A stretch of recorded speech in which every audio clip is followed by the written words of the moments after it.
Merseyside derby, the game in extra time. Liverpool with a dangerous free kick just outside the box. Let's see if they could win it. Whoa! It goes over. Whoa! They do have a corner though. They do have a corner. Would that have gone in though? Yeah! That would have gone in for being a with the shot. So Liverpool got a corner. This might be the last big play of the match.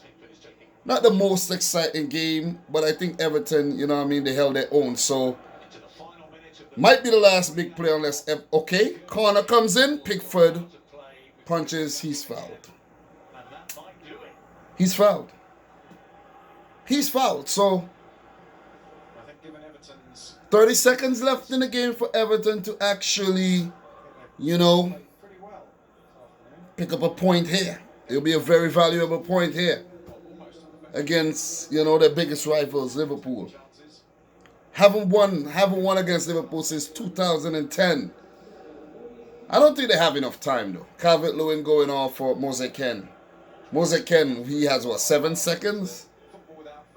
So let's see what happens in the last kick. If anything, comes from it. Let's see. A weird way to start a video, but I'm trying something fresh right about now. Pickford puts it down, about to kick it down, and 3 minutes of time is gone. Could Everton pick up a winner? No, and it's a draw. It's a draw. Let me hit mute on the TV there. It's a draw. So, guys, Premier League restart, man. Premier League restart. We had some makeup matches from match day 29, where City spanked Arsenal, Sheffield, and Aston Villa played in a very controversial draw. And we had 9 other games for match day 30. All of those games I've actually watched majority of. So I'm a fanatic. Pardon me. Happy Father's Day if you're watching this right about now, by the way. But Liverpool 0, Everton 0. Not the most exciting game, man. Not the most exciting game, but Liverpool edge ever so closer to their first Premier League title, or their first English top flight title in 30 damn years. And if they had won today, and well, matter of fact, you know what? If they had won today, and City, my team, let me just put that out there one time. My team, City, the trouble from 2018-19, that no one acknowledges. If City basically drop points against Burnley, and then Liverpool win at home against Crystal Palace, a team in hot form right now, they would clinch the title, but they'll have to wait. They're definitely gonna have to wait, because the way we played against Arsenal, we ain't losing against Burnley. Fingers crossed.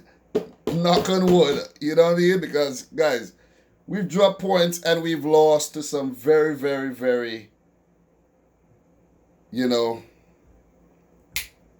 unexpected teams. So, Everton, where they at in the table right about now? They're 13th. And matter of fact, let me just refresh that, because they would go up to they would get more points. I'm on the computer right now. They would get more points. So Everton, they played 29 games so far. That's what it's saying. No, it hasn't updated yet. But Everton, they would go up to 38 points, and they would actually move ahead of Newcastle, who are 12th. So Everton will go up to 12th. Liverpool, as you guys know, still number one. Still number one in the league. And they go up to 83 points. That's 23 points ahead of second place Manchester City, who has a game in hand. So hopefully, if we win tomorrow, we pick up another 3 points and we bring it down to 20 points. You know what I mean? We could at least try not to come in second by 21 points or something like that. Or 20, Man United did come in second by 29 points when we rip it up and got 100 points. So we don't want to repeat that. We don't want that. We want to close the gap at least. Want to close the gap. But Project Restart, no fans, Black Lives Matter, NHS, all that, acknowledging, the people who lost their lives through the coronavirus pandemic. It's been great gestures, man. Great gestures. Let me just say that right now. Let me just say that for those of you guys who are actually watching this and who care. Let me just say that. But Liverpool, they look a little off their pace today. We must all admit that.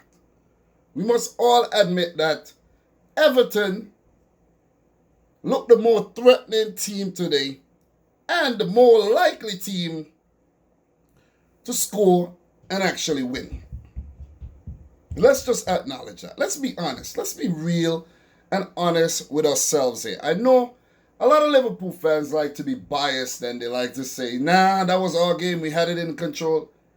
No, you guys didn't have it in control, man. Everton, they held their own. They played well. They kept their shape. And they kept Liverpool at bay. Some of Liverpool players look like they're actually still in quarantine, Let's just take a quick look at the lineups. For Everton, Carlo Ancelotti played a 4-4-2. And Everton actually looked like a team managed by a manager of Carlo Ancelotti's caliber, if you understand what I'm saying. They look like it looks like Carlo is whispering in their ears. That's how they played, with sense. You know what I mean? I know he didn't have the best of time with Bayern or Napoli, but come on, the man is a legendary manager. He has 3 Champions League, winners' medal under his belt. So Pickford in goal, and I actually realized that Jordan Pickford's arms are not so short like people say they are. You know what I mean? I know it's figuratively, but he does not look like a T-Rex at all. And as a matter of fact, his arms are very, very long. Very, very long. He was solid in goal. Not tested enough, in my opinion. Not tested enough at all. But Liverpool did get a few look-ins on goal and no clear-cut chances, though. No clear-cut chances to actually raise alarm. Seamus Coleman, he had a solid game. This man is like 32 years old. It doesn't seem like he's running out of any pace or anything. Holgate and Keane was solid at the back. Digne at left back was also good. These guys were very physical and they weren't afraid to actually challenge Liverpool for the ball and rough him up. You know what I'm saying? Young Gordon making his Premier League debut. I think he's making his Premier League, or his first Premier League start. He's been with the club since he was like 11 years old, so it's nice to see a guy coming through the ranks there. Andre Gomez, remarkable, recovery from that horrible injury he sustained against Tottenham Hotspur early on in the season. He was solid in the middle. Tom Davies, he was a workhorse. He played well. Iwobi, not so much, I have to say. Came off late in the match there, but he did his thing too. Dominic Calvert-Lewin, one of the most improved Premier League players, he had a solid game. Almost set up Richarlison for the opening goal of the game, which he spurred. He spurned. Richarlison, he talked the talk before the game, but couldn't walk the walk. He said Van Dijk and all that. He dribbled past him before. There's better out there. But he couldn't walk the walk. He talked the talk, couldn't walk the walk, and Everton only picked up a point, and they could have picked up 3 points because Richarlison got in behind time and time again. Early on in the game, he had a great opportunity. His shot went wide. But to be fair to the young Brazilian striker there, his shot actually nutmegged the Liverpool defender. I think it was Matip, if I'm not mistaken. And it went wide. It was never going in. It was never going in. But in the second half, though, those opportunities that he had, he should have at least taken them. But you got to give Alisson the credit there. Got to give him the credit. One of the biggest chances, Dominic Calvert-Lewin with that very fancy back flick there.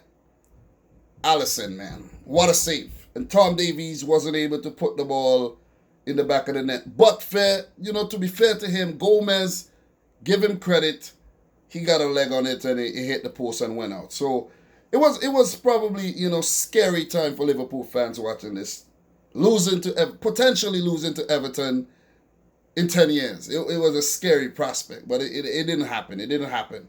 Definitely didn't happen. But Everton, all in all, they were very, very solid. Off the bench, they used Bernard, Sigurdsson, Moseken. Only 3 subs. And the reason I think they only used 3 subs is because Carlo Ancelotti did not want to disrupt the rhythm of the team. They were playing so well. If you go and make 5 substitutions in quick succession, one after the other, when they already play so well, it could just throw the team off course, out of shape, and then is when Liverpool would pounce with, hungry forwards like Sadio Mane, Divock Origi, who had a good spell coming on there.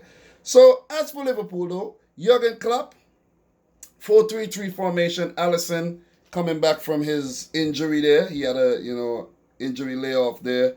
And Liverpool fans are probably saying, oh, God, praise God. Praise God, because what happened in the Champions League round of 16 match, therefore, Adrian, you don't want Adrian in there right now. If it was Adrian in goal, you guys would have lost the game. Let me just say that right now. Everton would have won the game if it was Adrian. No disrespect to Adrian, he had some good games, but Alisson, world-class goalkeeper, without a doubt. Without any doubt. I don't have any doubts about, sometimes you call a player world-class, and you have some doubts. Not Alisson Becker, man. Not Alisson Becker. Solid game for him. Alexander-Arnold wasn't his usual self. Shout outs to him for wearing the black boots again and putting the Black Lives Matter writing on it. He's going to auction those off for charity. Very, very good stance. He spoke and said he has to use his platform for good. And it's nice to see players standing up for this. Happy Father's Day if you're watching this. Did I say that earlier? Anyways, Van Dijk, solid game again. Wasn't, I didn't hear, the commentators raving on about him too much. But he had an okay game. So did Joel Matip, who went off later in the game with a knock. And on came Dejan Lovren, who did not look good at all. Let me just say that. I don't want to pick on Lovren too much, but when Lovren came on, Liverpool looked way more vulnerable at the back than they were before he did. James Milner, he went off, hamstring or groin pulled there on his left leg. Joe Gomez came in at left back. He did a solid job, but you know what you're going to get with Joe Gomez? You're going to get a defensive fullback whenever he plays over there and not someone going forward. With that said, Andy Robertson missed the game. He wasn't even in the 20, I think. He wasn't in the 20-man squad. Remember, it's 20 players, 9 on the bench, 5 substitutes available. He wasn't on the bench. He wasn't in the squad. So that was a big miss for Liverpool because with his quality going forward, running back, maybe it would have been a different game. Maybe it would have definitely been a different game.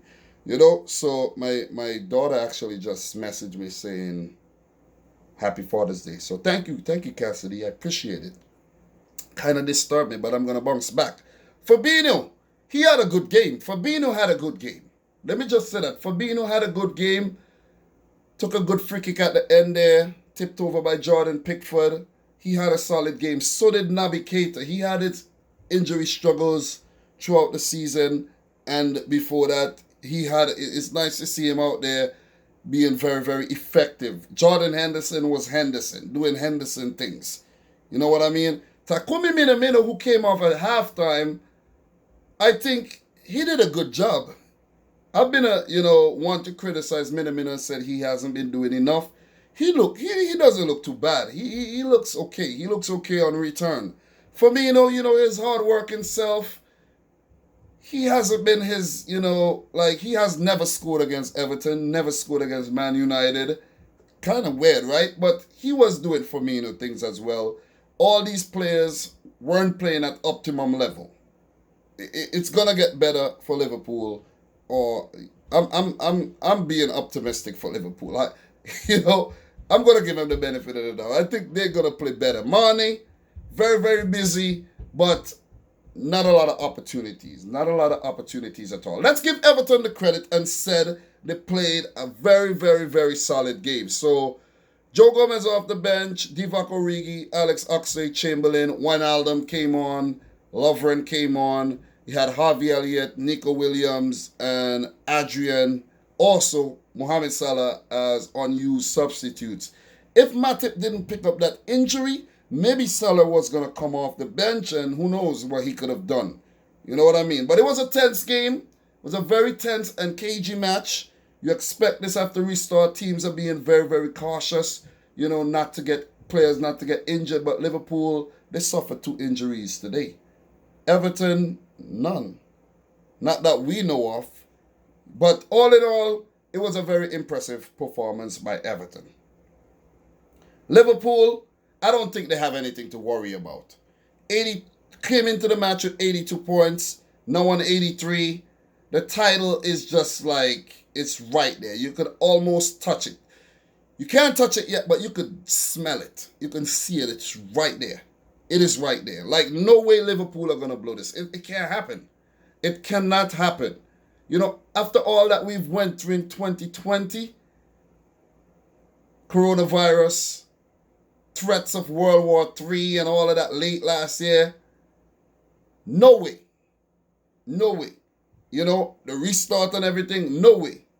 Liverpool will be denied of this title. Come on. You have to keep it real. No way. For Liverpool, their next match, Crystal Palace at home. They will be hoping that Burnley take points off my team City tomorrow. A game that I'm going to watch and I'm going to come back to talk about. And then they could clinch it against Crystal Palace, who are looking pretty damn good. And then, after that game, what's the next game, guys? July 2nd, it will be Man City versus Liverpool. Big game at the Etihad Stadium. I'm looking forward to that game so much. It's gonna be a big one. What if, I'm gonna say this right now while I have you guys right here. What if City win tomorrow, Liverpool draw against Palace again, and then Liverpool defeats City at the Etihad? You guys definitely will win the title there. I know you guys want to win the title at the Etihad Stadium too. Would it be nice to win it at, Goodison Park?